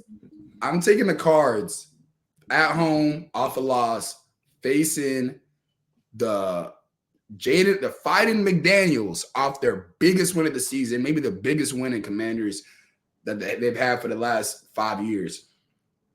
They're coming in on a short week. Their defense is god-awful. It's bottom 5 in the NFL. I'm taking the Cardinals over 26.5 points for them to put up a bunch of points at home. That's minus 115. I'm putting $115 to win $100 there. And then I got a Parleezy. You feel me? I'm taking the Cardinals over 26.5 points. I'm taking the Chargers plus 10.5. Teasing a couple points, but that's a divisional game. Harbaugh should be able to run the ball. Chiefs can't stop the run. They're going to fight at home. This is Jim Harbaugh we're talking about. I don't care who's at quarterback for him. And I'm taking the Jets on the money line. I know that's scary, but I think a lot of these big underdogs are done winning outright at least, and that's plus 320. I'm putting $50 on that to win 100. And do the math. Let's call it. Let's shave off the 20 and call it 50 to win 150. So we ain't gotta waste no time. You feel me? Nigga dumb as hell. Can't even do the math. Here comes the money.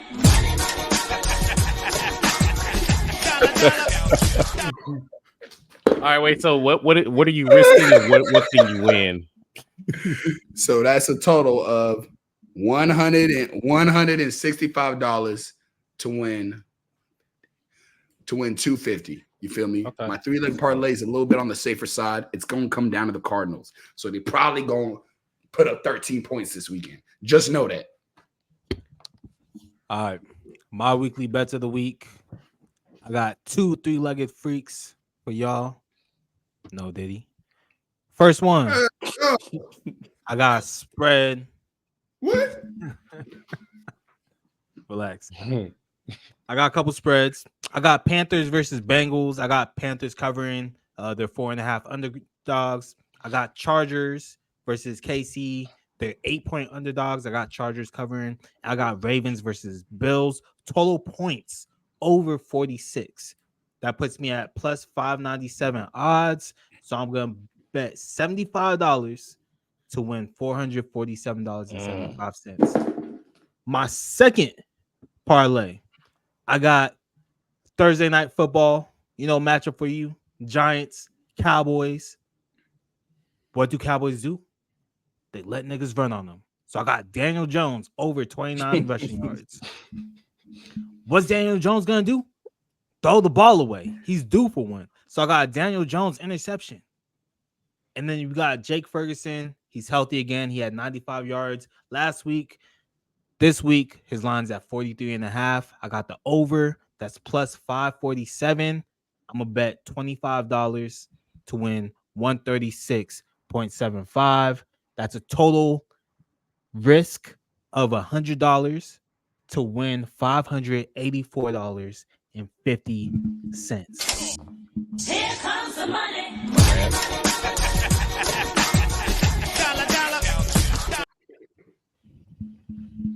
All right. That Daniel Jones rushing. I'm excited for that. I'm excited for the Nabers Diggs matchup. They've been talking. Mm-hmm. Nabers gonna smack him up. Come on, man. Diggs gonna get an interception, but Nabers gonna smack him up. Yeah, it's gonna get nasty. Pause. All right, I'll go. So, all my bets cashed last week, and I took it safe. So I only really got $85. But I like this safe route. Maybe that's what I've been missing in my life. Stop putting everything on. So I'm going to do that again. Okay, I got $285. I'm going to start off with a 3-leg lazy. All right, I'm putting $35 on this. Dak Prescott over 263 passing yards. Daniel Jones 1 interception or over 0.5 in interception. And you know what I do? I'm mixing that UFC, bitch. It's a fight night this weekend, not a full card. It's fight night. I'm taking the Benoit Saint Denis money line. All right. I know that last fight he lost against Poirier because he had a staph infection. I mean, Poirier, I don't want to, knock him down, but Benoit Saint Denis that guy. I think he's gonna win. $35 should net me $125.65. The odds are plus 359 for that whole thing. Next, I'm doing a 4-leg anytime touchdown leasy. Only $5 to net me 101.5.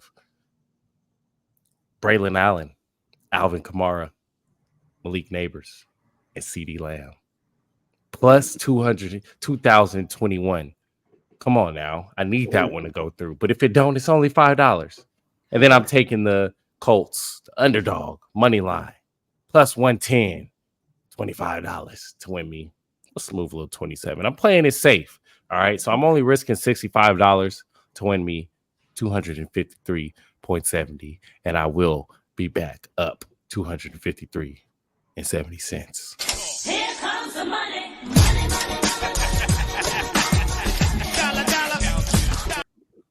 Okay. Clean. Like that? I like that. What up, y'all? It's Mr. Money Man, first place himself, $416 Blake, coming to you live with the Parleesies.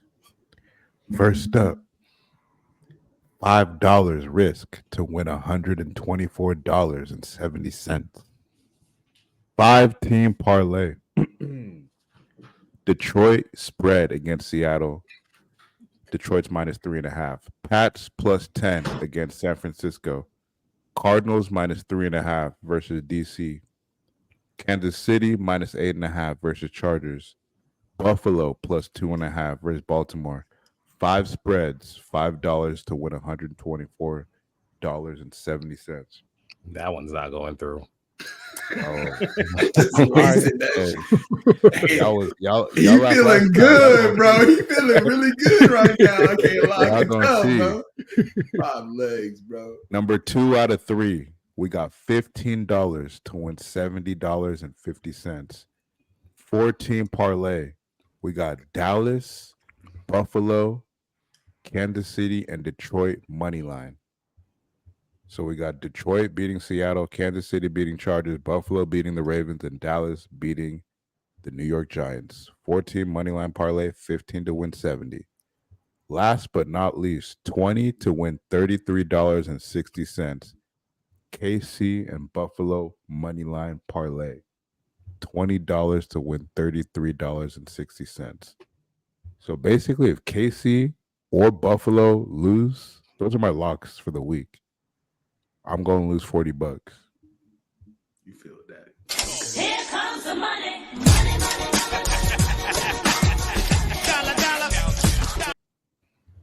You feel that confident in Buffalo? That chug got a nigga feeling glunky. Clunky. Yeah. I just think everybody's gonna like, oh, Ravens are back. Ravens are back. They beat Dallas. Ravens are back. I was saying that's not going to go through because you got the Pats beating us. We're not losing again. No. I got Pat. You guys just aren't going to win by 10. That's all I'm saying. Oh, okay. Then never mind. I take back what I said then. Winning by more than 8, right? Yeah. That's crazy. It's not hitting. It's no Herbert. I mean, the divisional stuff is scary, honestly. I'm going to hedge that in 8 real life. points. Mahomes just an auto fade at anything over 3. Andy, you got what? 4 minutes left. Should we run through the rest? Yeah. You guys got am I wrongs? I got one. Am I wrong? We could just go yes or no. All right. Blake mentioned last week that Sean McVay makes things out of nothing. We all know that Kyle Shanahan has the crown right now as the play caller god. Am I wrong? Should Sean McVay be the true play caller god? I thought he was. Damn. Sean McVay calls offense and defense, right? No, he does not call defense. He's mostly just offense. All right, well, It's all offense. I mean, nah, I still got Shanahan because the way they run that rock, no matter who's behind, hold on. No matter who's playing running back, the way the run game operates, it's just elite, and it's literally a machine. When you watch it, it's a work of art. McVay is just like some tricks. They be doing like these hook and ladders and all this crazy shit, and it's just it's a little gimmicky to me. I mean, it works, but I think Shanahan is still the god. He ain't listening to a word you said, Q. Look. Q said yes or no. These niggas trying to soliloquies, bro. All right, sorry. I forgot. It's all good, bro. Psych. That's the wrong number. I'm saying no. It's still Shanahan for me for a lot of the reasons Blake listed. Look, you see Shanahan. He just knows how to get. The thing that makes the offense great is a run game. He makes it real easy for his quarterbacks. I've seen Sean McVay's offenses fold up against real defenses. I'm not taking 1 week and running with it. But Sean McVay is top 3. And if anything, I might put Andy Reid above McVay. Pocket watching. Can I get a yes or a no? EJ. Don't duck, nigga. I was the first one to answer. I did it the right way. Oh, yeah, you said, y'all you just right. forgot because these niggas decided to Can't give help paragraphs. myself, bro. I thought you was just trying to be facetious, but all right. It's the glasses, man. I forget It was everything. EJ's answer. I said I thought he was. Oh, okay. EJ on his future shit right now, bro. He knows how to call a game. Shanahan doesn't know how to call a game. He knows how to call plays. Yeah, Shanahan runs the script for like Sean 2-3 quarters. Set you up and then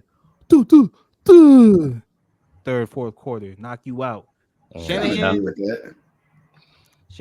he can get you in the regular season. Once playoffs come and the game slows down, that's when it gets a little iffy.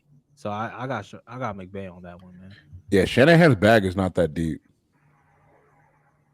He be doing wheel routes to tight end, wheel routes to fullbacks and shit, and like. Yeah, but you can prepare. You can game plan all of it. You can game plan all of it, and then he doesn't have any like.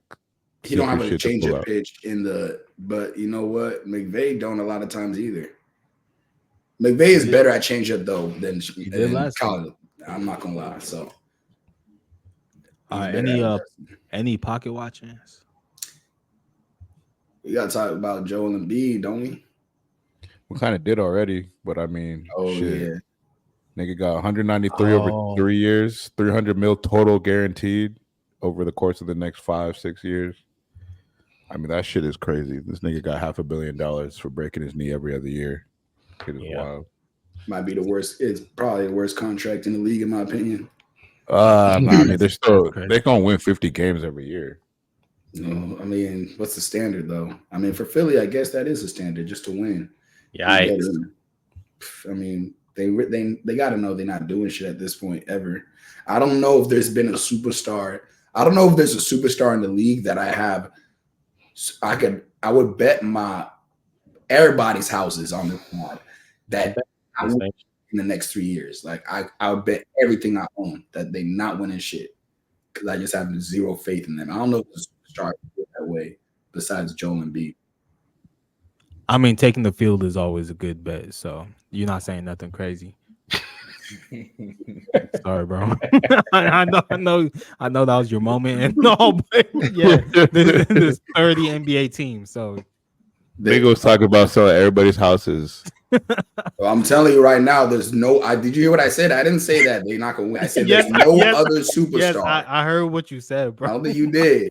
I get cute right now.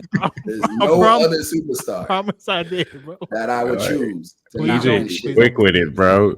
Please don't repeat. He did just he a Joel Embiid fan, bro. He's sucking on Joel Embiid's toes in the offseason. His broken ass toes. Hey, yo. You're gonna have to be real about Embiid eventually. I didn't say anything bad. I didn't say anything good about him just now. I just said not to. I just said there's 29 other teams, so it's okay for you not to take Embiid. You betting Luka won't win the next 3 years? I would take the field on that. No, not the field. Are you betting You betting that Luka? Would you say Luka is for sure not winning the next 3 years? I mean, that's taking the field. What's this nigga talking about, bro? Are you taking yes or no? I would take the field. I don't know what you want. He would say no. Okay, what about Tatum? I wouldn't bet that. What about Joker? I'll take that bet. What about Anthony Edwards? Bro. You said what? What about Anthony Edwards? I'll take the field. What the fuck? I'll take the field. You hesitating on that, but not Luka? Because I don't know what they're going to do with Karl Anthony Towns' contract. Because I feel like Minnesota might make a trade and within the next 3 years, and it just turns the team into like an unstoppable force. Because defensively, they're there. Offensively is where they need a point guard. They need one piece. Shout out to D. Lefty. Losing Cat might hurt the offense more than we know. Nas Reed is there. Oh, Nas Reed. I trust him I feel like he's perfect. You elevate his responsibility, he's gonna look weak. Exactly. He's perfect where he is. It depends on who they get back. You're not elevating because you could get two people back from Cat, two solid people back. I would want one. If you make Nas Reed if Nas Reed is your second option, you in trouble. Yeah. Why would he be your second option? Yeah, he's not going to be the second option. If you're getting two people back for Cat, Nas Reed is probably your second option. Yeah, I said get a superstar back. Okay, so attach Conley and Cat for shit, man. I don't know what the trade market is on Cat. The only person I could see improving them is like Wemby. I don't know anybody else next to Wemby's the only player in the league. That's crazy. So yeah, then I'm definitely taking the field. I'm 100% taking the field. Then. Okay, maybe a better question would have been, which superstar are you for sure would you bet that is not going to win in the next 3 years? That's the same question. No, because the point is not that you can take the field for all these niggas. There's nobody I'm more confident. Basically, I'm trying to say Philly just is wasting money. You're saying the better question would be what superstar would you bet on to actually win in the next 3 years? Nah, that's a better question. 3 years. I think if I had one like who should so out of the top 10 guys, who should the odds be worst for? I think it's Embiid, who you feel me to win this winning shit. Who's the worst out of the top 10? Yeah. Steph Curry. What? I honestly think he's not saying he's the worst. He's saying the worst. The worst odds, right? Chances to win. Right? I honestly think the worst could be. They can retool so fast. Yeah, they could be one move away. If they did a Lowry trade, I know Steph can do it. He just needs some help. They just did it. Yeah, but we're talking about presently constructed, right? Yeah. Well, no, we're talking about no the next 36 months. Yeah. No offense, Q. Presently constructed, that team isn't winning in the next 3 years. But assuming they're not going to be the same team in the next 3 years. Okay, what if Embiid gets a superstar, and then what if they flip? That's my point. That's my point. Embiid has gotten 8 superstars. That's my point. That's what you're missing. That's my point, and that's what we draw the difference. Is okay. So if Embiid and Jokic end up on the same team, who y'all? Nah, Embiid's on the team still. I don't know if that makes them win. I think Kevin Durant has worse odds next 2 years. I think Giannis has worse odds next 2 years. Just to continue answering the question. Maybe KD. Giannis, if Giannis ended up in Golden State is winning. We're talking about the Bucks, right? Yeah, but I'm just saying I could see a world where Giannis ends Y'all out here doing fancy trades instead of just answering the question. Oh, you say Jokic and Embiid, bro. What are you talking about? Yeah, that's the most fantasy trade of them all. Because y'all started doing fancy trades. That literally cannot happen. I was like, what you mean? They wouldn't even be on the court together. Eh? I can see Giannis coming to Golden State, though. I'm not going to cap. I can see that's the thing. Giannis is about 1 year away from looking around, if he's not looking around already. And Golden State, they're not looking like they want to do anything besides a superstar. Let Jimmy Butler beat Doc Rivers.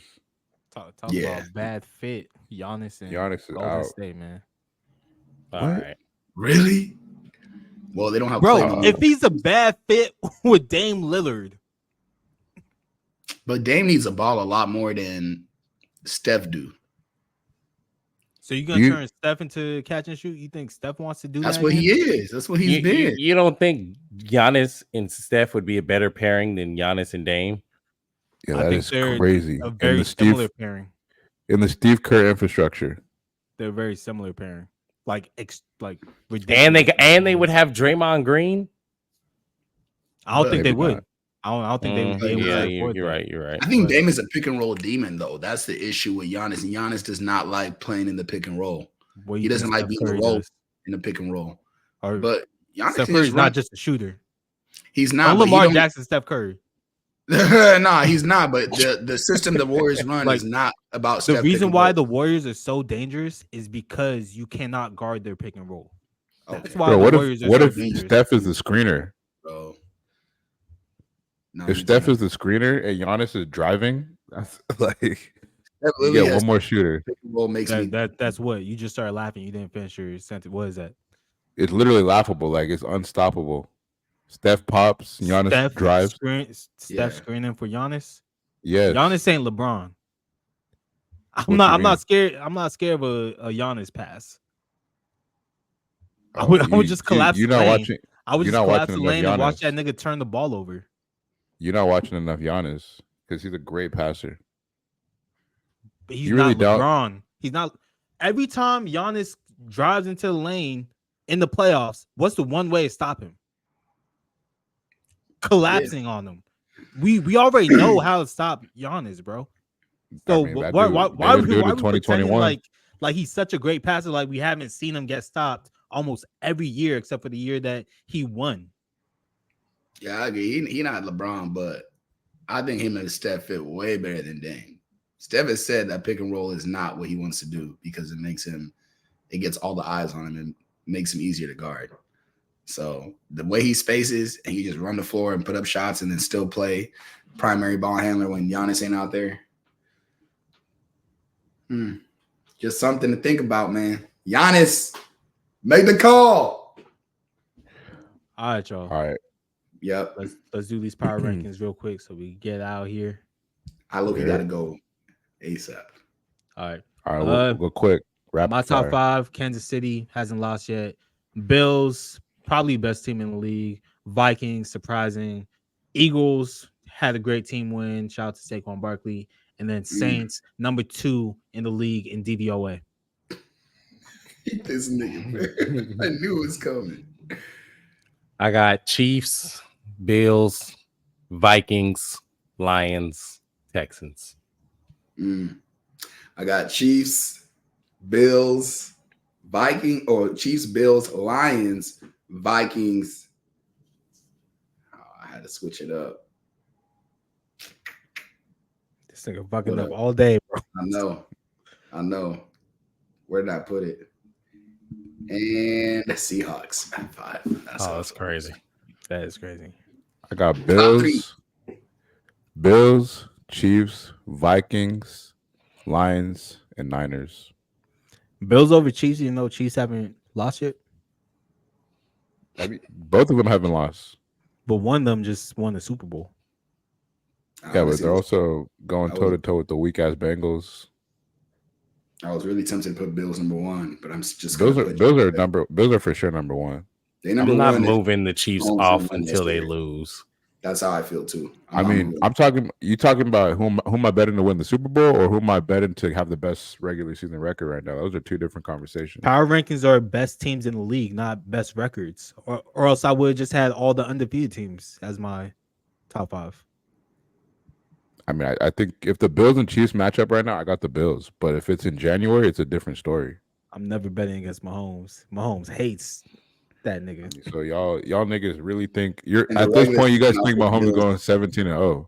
No, I like you do too much. I think the Bills have proven more right now, but I'm just not going to disrespect. I mean, I even said when I said Bills number 2, I said Bills probably best team in the league right now, but they're still number 2 because Chiefs haven't lost. If you Google ESPN, CBS, Yahoo, whatever, any power rankings, I promise you, Bills are above Chiefs in all of them. I don't care about them niggas. Google MVP's power rankings. That's what I'm talking about, boy. And on that note, I bid y'all adieu. Well, hold on. Let me tell you my moral victory. Hey man, I gotta bounce, bro. I'm not gonna make it. All right, look. Shouts out to Damar Hamlin for getting that interception. Oh, man.